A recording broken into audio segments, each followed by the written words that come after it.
Fala pessoal, tudo bem? Pessoal, hoje o cantor Léo Jaime, ele fez uma postagem no X de algo que eu já tinha visto de perfis americanos postar coisas parecidas, né, no X. Primeiro eu vou falar qual foi a postagem dele e depois eu vou tentar explicar para vocês o que pode estar acontecendo. Ele escreveu assim: deixa eu ver se eu entendi. Primeiro, bilionários perdem dinheiro nos Estados Unidos porque a equipe do Laranjão começou a fazer gesto nazista, né, se referindo ao Elon Musk fazendo lá aquele gesto. Aí eles perdem bilhões, pressionam o Donald Trump. O Donald Trump taxa o mundo todo, até amigos. Aí as ações começam a despencar nas bolsas, né, dos Estados Unidos e do mundo inteiro. Esses americanos compram essas ações que estão caindo, esses bilionários. E aí depois o Laranjão recua e as ações voltam a subir, explodem o valor e eles lucram bilhões. Será que eu entendi direito? Então esse é mais ou menos o argumento do Léo Jaime. O que eu já vi também em postagens de americanos, pessoal, que parece que tudo não passa de um grande esquema de corrupção do Laranjão. Eu vou explicar para vocês. O Laranjão, a base de apoio dele são os bilionários, os ricos, os empresários, né? A gente grande, né, nos Estados Unidos, né? Pessoas que lidam com milhões e milhões de dólares, alguns até bilhões. E o Laranjão sempre foi da Bolsa de Valores. Eu já falei isso aqui em outro vídeo, que ele sempre foi um investidor, ele entende de Bolsa, né? Ele sempre teve ações na Bolsa de Valores, então ele gosta muito desse mercado financeiro, mercado da Bolsa de Valores. E aí o que acontece? Quando ele colocou as tarifas para os outros países do mundo, até México, Canadá e China, que são os maiores parceiros comerciais dele, as ações das bolsas de valores dos Estados Unidos começaram a cair. Dow Jones, Nasdaq, etc. Até o Elon Musk criticou ele pelas tarifas, né, porque também prejudica as empresas dele, né, que ele tem ações na Nasdaq, no caso. Então, muitas pessoas começaram a perder dinheiro. Só que é engraçado que antes dele recuar dessas tarifas, que ele falou que vai recuar por 90 dias, o Laranjão ele tinha feito um negócio que é chamado em inglês, né, apito de cachorro, né, Swiss Dog, ou seja, você apita, whistle dog, você apita para cachorro. Isso é uma expressão que é usada, pessoal, em inglês, quando você quer mandar uma mensagem só para um público específico. Porque o cachorro, ele escuta uma certa frequência que os humanos não escutam, que nem aquele apito de cachorro. Quando você apita o apito de cachorro, o cachorro escuta e o ser humano não escuta. É um apito silencioso. Você faz assim, não faz barulho nenhum, mas o cachorro escuta. Quem é que está me chamando? Quem é que está me chamando? E tem a mesma coisa, esse chamado de um apito de cachorro, que é quando você quer sinalizar para o seu grupo, sem que a grande mídia e o resto das pessoas saibam. Você manda um sinal silencioso. Grupos americanos de neonazistas, eles fazem muito isso, com aqueles sinais como, por exemplo, tomar um copo de leite, que é para simbolizar a raça ariana, né? Até porque tem toda uma historinha meia lendária por trás disso, tá? Do leite. Ou aquele sinal que é assim, né? Que é white power, né, em inglês, que seria um círculo e 3 dedos, né? É o mesmo que aquele Felipe Martins fez aqui em Brasília aquela vez, né? Que ele falou que estava agitando o paletó. Que ele fez assim, ó. Nem estava na lapela do paletó, ele fez assim, ó. White power, né? Que esse seria o sinal. Que simboliza a supremacia branca. Dentre outros sinais, né, pessoal? Os gestos que eles fazem. Eu lembro uma vez que o Bolsonaro foi tirar uma foto com um apoiador. O apoiador foi fazer um gesto desses. O Bolsonaro falou: não, apaga a foto. Toma o celular dele e apaga a foto. O Bolsonaro falou. Porque até o Bolsonaro sabe que aquilo era um gesto neonazista, que sinalizava para aquele público supremacista branco. Então esse tipo de gesto, pessoal, eles entendem muito. E eles fazem muito isso sem as pessoas perceber. Que nem, por exemplo, aquele dia que o Gilvan da Federal falou que queria que o Lula morresse, alguns interpretaram aquilo como um apito de cachorro, como se ele estivesse sinalizando para o grupo dele que alguém deveria fazer o serviço. Eu quero que o Lula morra, quero que ele morra. Aí um babaca lá neonazista que acha que é supremacista branco, ou como eu costumo dizer, nazi pardo brasileiro, vê aquilo e fala: captei vossa mensagem, ó sábio guru, você quer que a gente mate o Lula, é isso? Vamos fazer. É mais ou menos assim, é um apito de cachorro, que lembra até o Rolando Lero, né, da escolinha. Captei vossa mensagem, ó grandiosíssimo guru. É assim que funciona.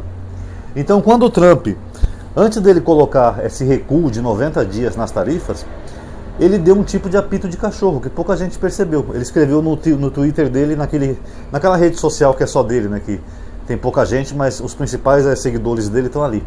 Onde ele escreveu: agora é um bom momento para investir em ações.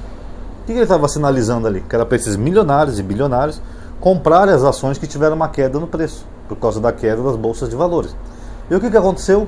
Coincidentemente, vários bilionários americanos compraram essas ações em queda, que estavam caindo, ações da Tesla, da Meta, não sei do que outro, Starlink, todas aquelas ações que estavam caindo os preços, eles foram lá e compraram. Olha, eu quero comprar $1 milhão dessas ações. Mas elas estão caindo, senhor. Não, eu quero comprar, vende aí para mim $1 milhão de ações. O que aconteceu? Aí o Trump recuou das tarifas, as bolsas voltaram a subir, porque era isso que estava pressionando a queda da bolsa, e esses bilionários faturaram milhões e milhões de dólares por causa disso. Então fica a pergunta, será que o Trump fez de propósito e ele sinalizou para os amigos riquinhos dele para eles comprarem as ações porque elas iam subir por causa de um movimento dele? Como um movimento de xadrez? Meio estranho, né, pessoal, tudo isso, vocês não acham? Até que no Brasil o dólar chegou a passar de 6, chegou a 6,3, se eu não estou enganado. No dia que o Trump recuou, o dólar já caiu para 5,84. Porque é assim que funciona o mercado financeiro. Agora, se o Trump fez isso, pessoal, isso aí é um crime financeiro. Ainda mais ele como presidente, ele não pode obter informações privilegiadas para favorecer um determinado grupo de enriquecer ilicitamente. Isso é um crime financeiro nos Estados Unidos. Lembrando que o Trump, em toda a carreira dele, ele sempre esteve envolvido em um escândalo ou outro financeiro. A empresa dele teve uma vez que estava fazendo um esquema de desvio, de corrupção, que era o sócio dele que estava fazendo isso. O sócio dele admitiu a culpa e teve que pagar uma multa milionária, tá? Porque a pena lá ia ser 5 meses só de cadeia e uma multa milionária. Ele fez um acordo lá, conseguiu se safar dessa. O Trump disse que não sabia de nada. Mas ele também já teve outros processos financeiros envolvendo a Trump Tower, aquela rede de hotéis dele onde ele fez a fortuna e a carreira dele. Então é meio estranho, né, cara? O cara chega a presidente e dá a impressão que ele está ajudando os amigos dele, os bilionários. E o lado cruel disso, pessoal, é que se isso aí for verdade, ele fez isso em detrimento do próprio povo americano.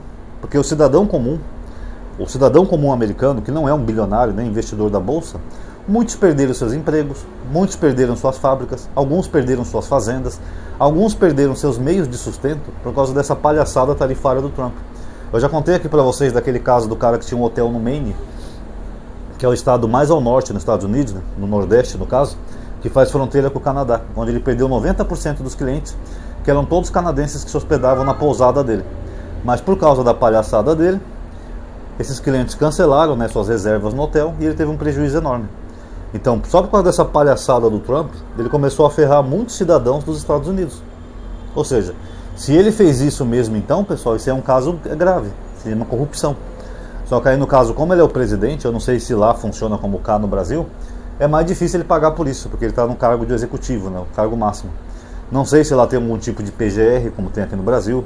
Não sei como é que funciona quando o presidente comete algum crime, mas eu sei que se fosse no Brasil, o PGR poderia denunciar o presidente, tá? Mesmo exercendo o cargo.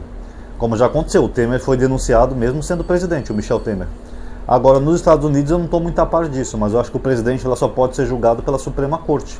Lembrando que a Suprema Corte ela é de maioria republicana, do partido do Trump, e a mesma Suprema Corte que autorizou que ele concorresse à presidência, mesmo tendo sido condenado por um tribunal de Nova York. Na verdade, ele estava quase sendo preso já, porque ele já tinha sido condenado. Aí o juiz ia determinar onde ele fosse cumprir a pena, mas aí ele ganhou as eleições e não deu tempo. Até porque dá a impressão que a justiça americana ela é um pouco mais morosa, mais lenta do que a nossa. Infelizmente, tanto que já teve jornais americanos que elogiaram a nossa justiça.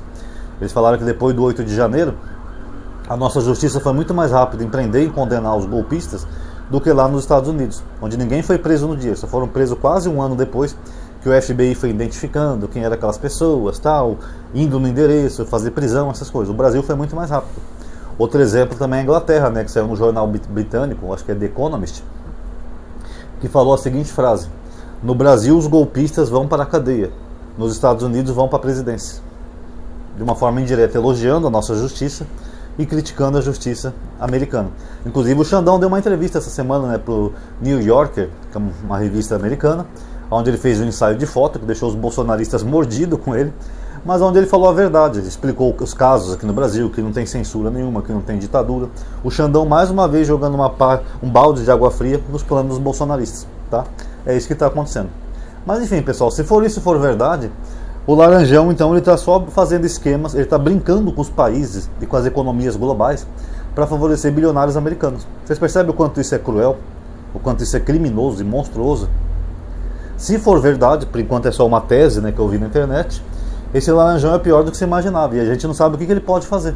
Porque se ele faz tudo isso, mesmo sabendo que pode ser crime, quer dizer que ele está pouco se lixando. Eu sou o presidente dos Estados Unidos, nada vai acontecer comigo. A Suprema é tudo de republicanos. E os outros órgãos sou eu que indico também. Estou aparelhando o Estado. Você imaginou se fosse o Lula fazendo isso, pessoal? Iam cair matando em cima dele.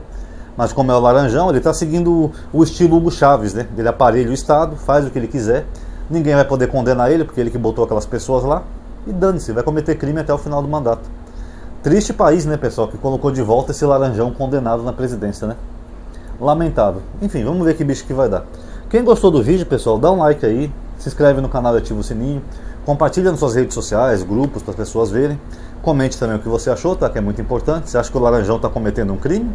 Ou é só uma teoria da conspiração? Comenta aí. Obrigado por ter assistido. Até a próxima.